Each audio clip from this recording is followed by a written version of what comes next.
Од срцето на градот и овој викенд раскажуваме нови скопски приказни. Со вас, Катерина Тодевска-Спасич. Ова е нестандардно, значи ние како туристички водичи, Борче. Да. Скопје, але, има и вакви моменти кога можеме да бидеме заедно со нас од Полска. со тура. Ова се гости од Полска, на наша покана дојдоа да го видат Скопје и убавините на Скопје, така да. Да. Еве. Може да мапнеме сите заедно. Сите заедно, ајде. Мафтете, ајде. Бурка. Мафтаме сите. Здраво живо.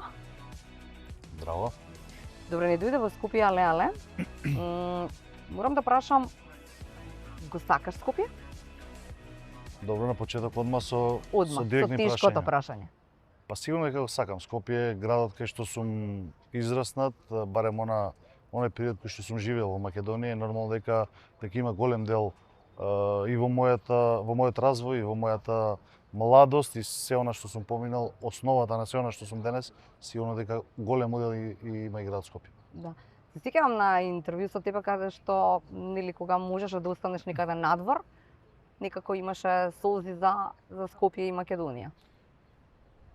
Па имав повеќе шанси да останам надвор од Македонија и од Скопје да живеам.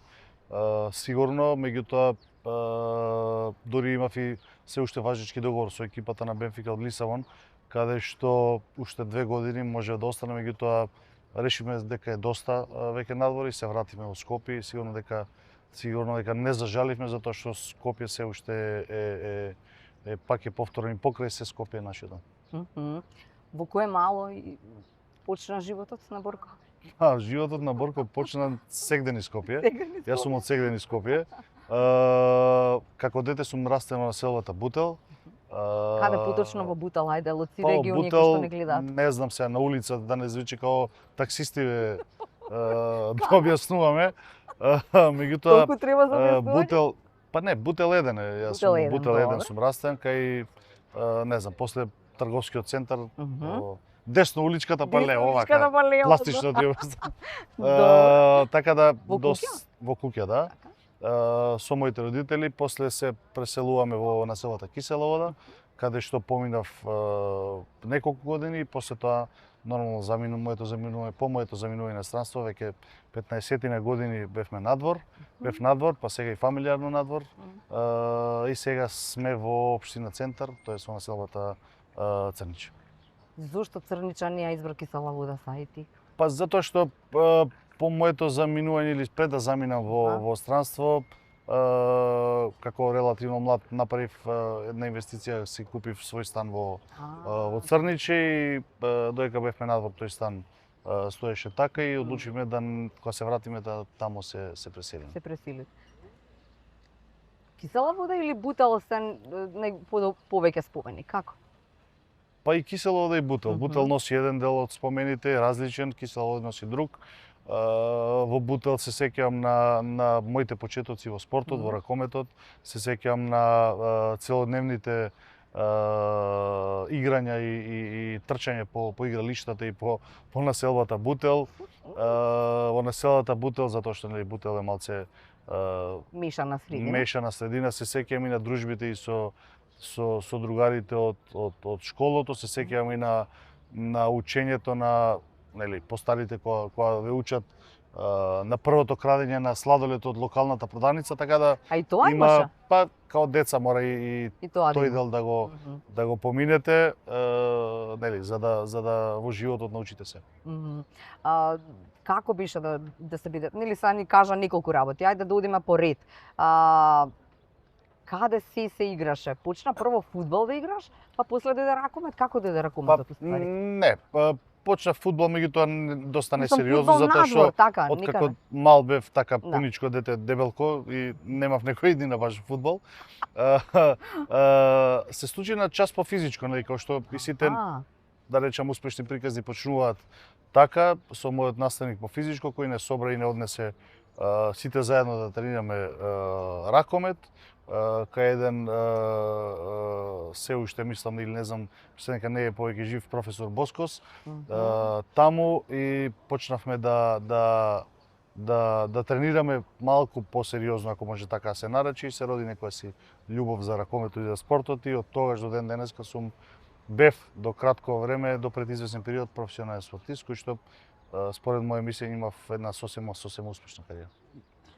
Мобетот беше дека на почеток беше веднаш отида кај голманите, тоа беше изборот или прво беше или Па прво не, се бараше? кажав, значи не се бараше, меѓутоа као најдебелко дете у екипата. Ама не го кажа, Бурко. Добро, јас го кажав. Значи како најдебелко дете у екипата, вели наставникот, нема баш место кај да ви најде, па ајде мали ти дебелко, ајде на гол, и така или на гол или пикери ги става. А пикери, да. Да, така да мене ме стаја као на гол, и сосема случајно, меѓутоа така некако и се роди љубовта за таа позиција, и многу сум среќен што сплетна околности довеле до тоа јас да ја имам таа позиција. Така.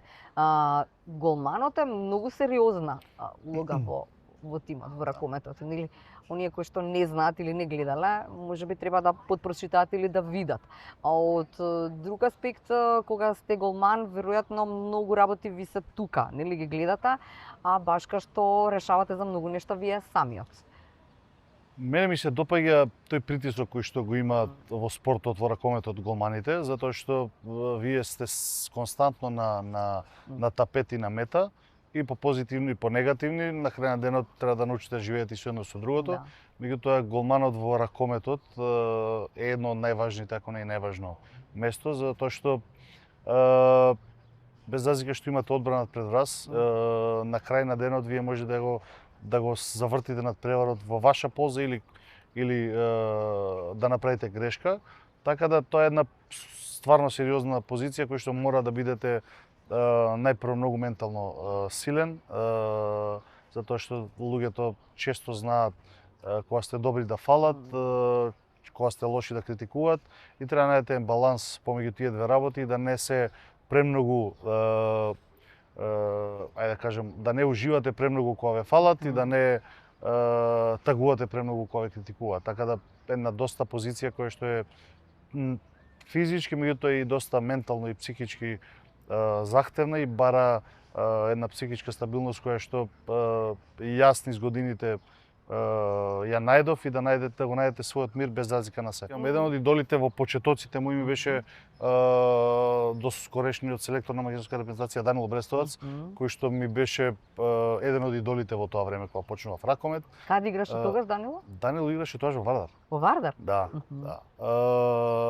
Јас со моите кажа живеевме во Кисела вода, Да. Вардар настапуваше во салата Растани во Кисела вода, и скоро секој тренинг бев на РК Вардар, гледајќи од трибините, и нормално од секој тренинг се учи, од секој надпревар се учи, дури се учи од работи кои што вие мислите дека не се учи, меѓутоа можеби и највеќе се учи од работи кои што другите луѓе не ги приметуваат. Кога станува збор за спортист и спортска кариера, имаше преку време тогаш да излегува, имаше време за дружба, имаше време за девојки, не се смеј. За девојки имаше време, ама потоа веројатно. Или? Значи, јас мојот социјален живот го имав подредено на мојата кариера, тоест кариерата има подредено на мојот социјален, едно со друго е поврзано. Значи, кога јас се сеќавам дека ние во петок имавме во 8:30 часот навечер тренинг во салата Кале. Мораше во петок во 8:30 Па тренинг? веројатно бевме екипа која што беше од понизок ранг, и тогаш Која беше екипата? работнички во тоа време, да. Добро. И од Кисела вода автобус ќе фатите, па низ трговскиот центар се симнував на Југодрво, низ трговскиот центар пешки до салата Кале, на тренинг, повторно пак пешки до Југодрво автобуска станица, на автобус и дома. Значи, ако тренингот завршуваше во 10 часот, 22 навечер, значи јас бев дома можеби 11:30. Скапано тренинг. Уморено тренинг, скапан, Да. ќе легнете, утрената треба да дојдете нели во школа, така да немаше многу време за излегување, немаше многу време за ништо, буквално мојот живот беше подреден на спортот. И морам да признам дека буквално го посветив целиот свој живот на успех во спортот, и мислам дека на крајот успеав. Времето за девојки и за живот дојде малце подоцна. Меѓутоа, знаете како, треба да си поставите цело животот, и доколку сакаш, имаше и поталентирани играчи од мене и голмани во тој период од мене, меѓутоа кога ќе дозволите да фокусот ви оди на две или две-три работи, тогаш не може да очекувате дека ќе напредувате. Јас мојот фокус беше на спортот и на успех во спортот и веројатно тоа е една од работите кои што јас имав многу поуспешна кариера од други, иако другите можеби беа и поталентирани од мене. Другари од Бутал и од Кисела вода останаа другари? Сеќавате на никој од глупирањава, нели помало и така натаму, веројатно се сеќаваш на имињата за кои што си правил. На другарите кои што крадел, да речеме, сладолед. Се сеќавам, меѓутоа ќе спомнам само еден нив, тоа е Владко, кој што пред извесно време се сретнавме сосема случајно, зашто заради јас многу години се одселив од таму, многу години не живеев во Македонија, знаете како годините ќе поминат, работите и дури и ликовите не можете баш да ги препознаете, меѓутоа секогаш кога проаѓам во тој дел на градот имам убави чувства и сеќавања. Да. Како тогаш пријателствата се создаваа во Скопје? На многу поприроден пат. Така, сега многу поискрени, многу почесни, без никакви задни намери. Мислиш дека е почесно тоа дека кога стана веќе познат, веројатно па тогаш сите сакаат да ти бидат пријатели, па тогаш е потешко да ги одбереш вистинските до себе или не? Па веројатно така е во секоја професија. Да. Како станувате се поуспешен, ви се ствара еден круг на се поголеми луѓе кои што гравитираат околу вас. Сега дали се нивните намери честни или не можете никогаш да знаете во целост. Затоа јас се трудев целиот мој живот да останам со многу затворен круг на вистински пријатели со кои што се дружев изминативе 15 на 20 години и до ден денеска ми се истите луѓе. Нормално, во животот секогаш влагаат нови луѓе, излагаат, меѓутоа кругот и јадрото ми остана исто, затоа што верувам дека во тоа време, во почетоците мои, во детството, кога се создава едно пријателство, тие се пријателства кои што се искрени, кои што се без никакви задни намери, без никакви очекувања нити од моја страна, нити од нивна страна. Скопје во тоа време кога Бурка почнуваше, ме интересира, или освен тоа што, како велиш и самиот, дека треба многу откажување и одрекувања, беа, велиш, многу други спортисти или деца во тоа време многу и подобри, веројатно и поталентирани од мене, ама јас успеав заради тоа што си поставив приоритети. Ме интересира нешто друго. Колку беше важно што кој носи?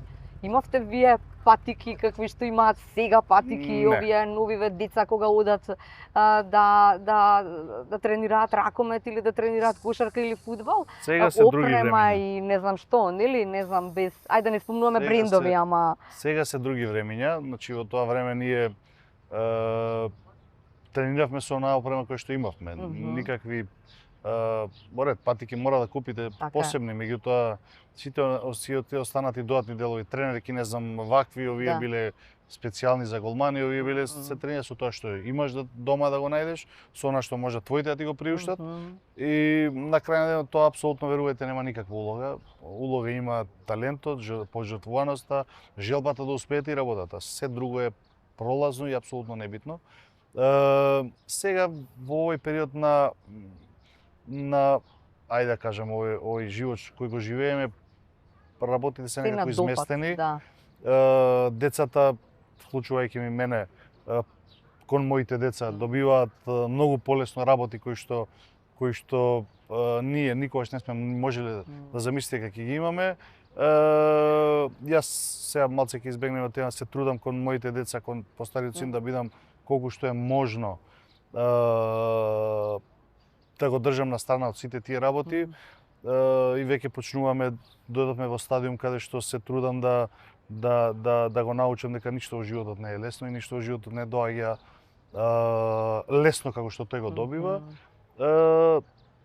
Веројатно текот на животот не носи сите така, да размислуваме така и да се приклониме кон она што значи едно, да го наречеме по знак наводици, модерно општество. Така.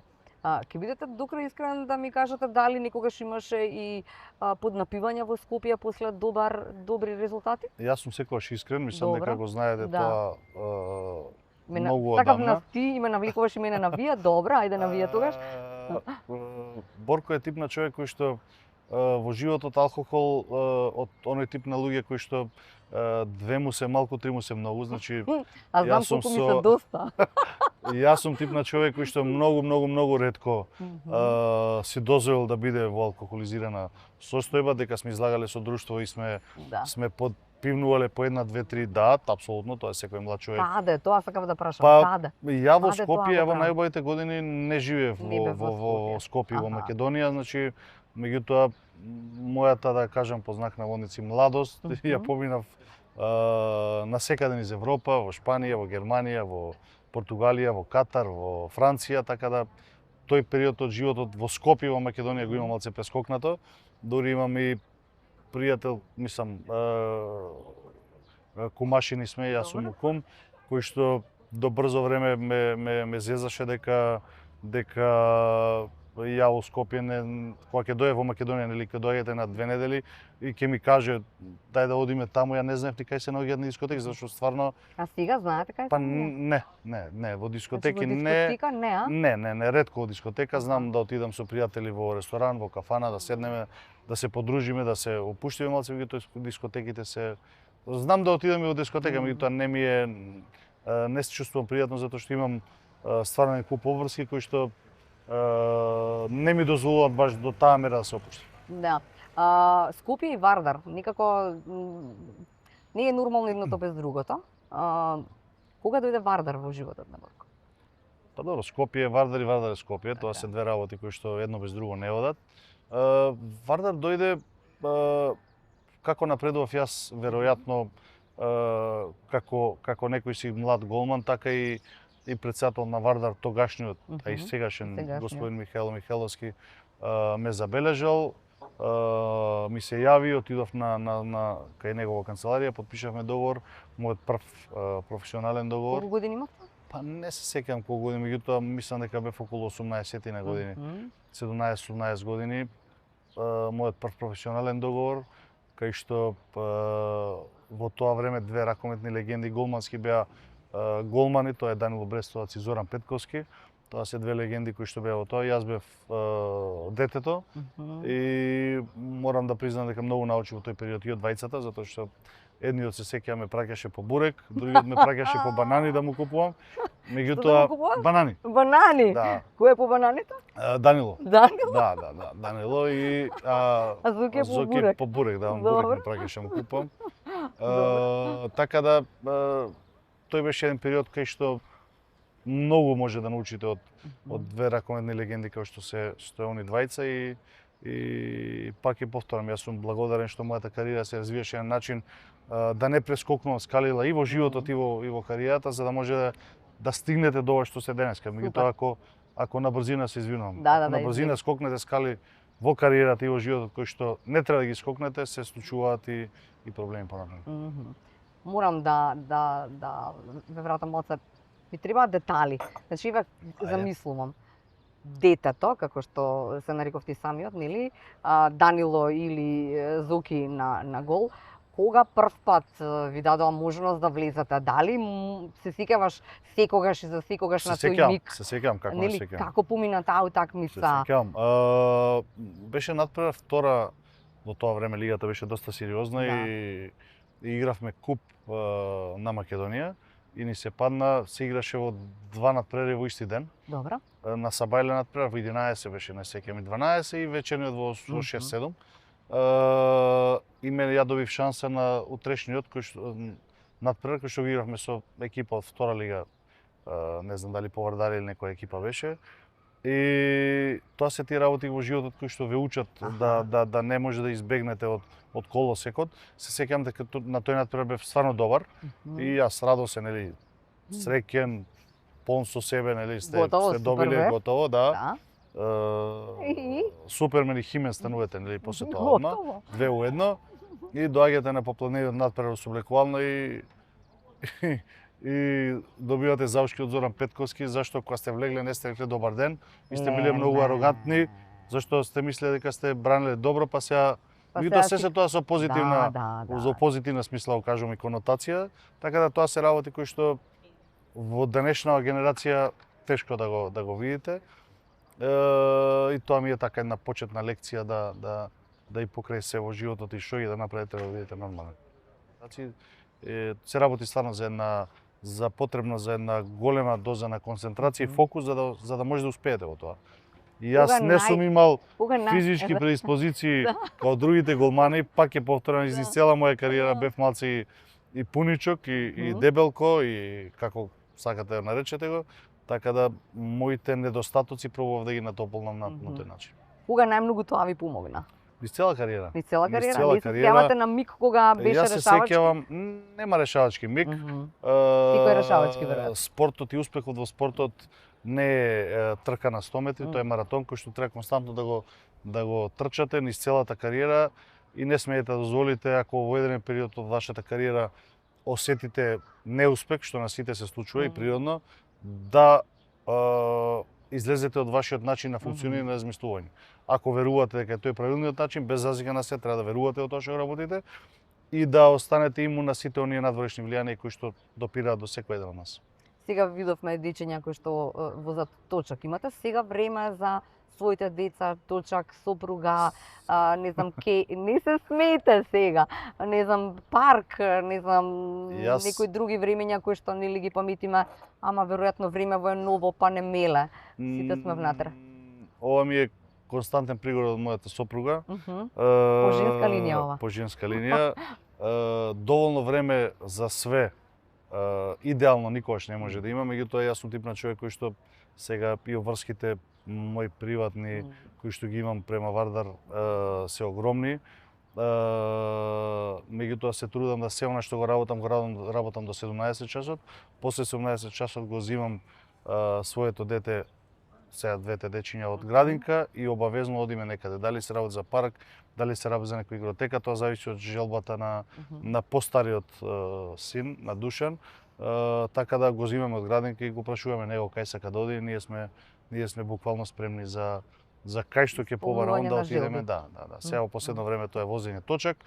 Така да се трудам да тој период од денот после 17 часот и пред јас бидејќи јас во 99% од случаите јас го носам поголемиот син во градинка.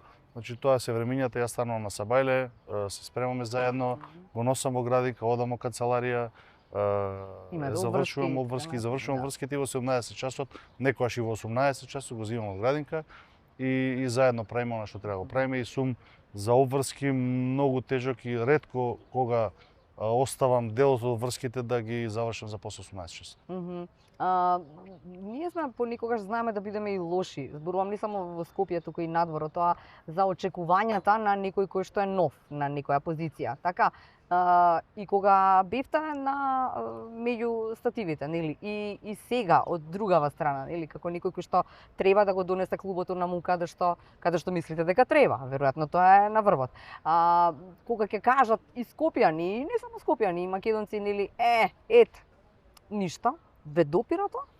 Не, кажа, значи луѓето најлесно е да критикувате и да кажувате како треба да биде, меѓутоа многу е тешко да се нафатите и да работите некоја работа. Јас се нафатив на оваа работа, клубот беше во катастрофална позиција и беше доведен во прашање дали воопшто ќе постои.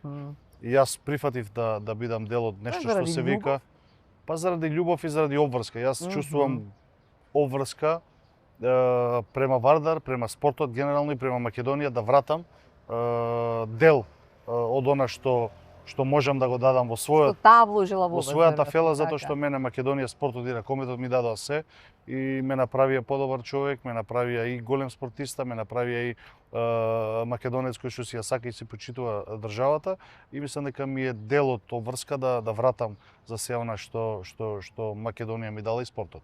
Најлесно ќе ми беше да останам во странство и да во странство го поминам остатокот од мојот живот и не знам на некоја плажа да седам и да коментирам и по Facebook или не знам каде да објаснувам како треба да биде, меѓутоа потешкиот дел е да се нафатите и да работите и да пробате да ги справите работите.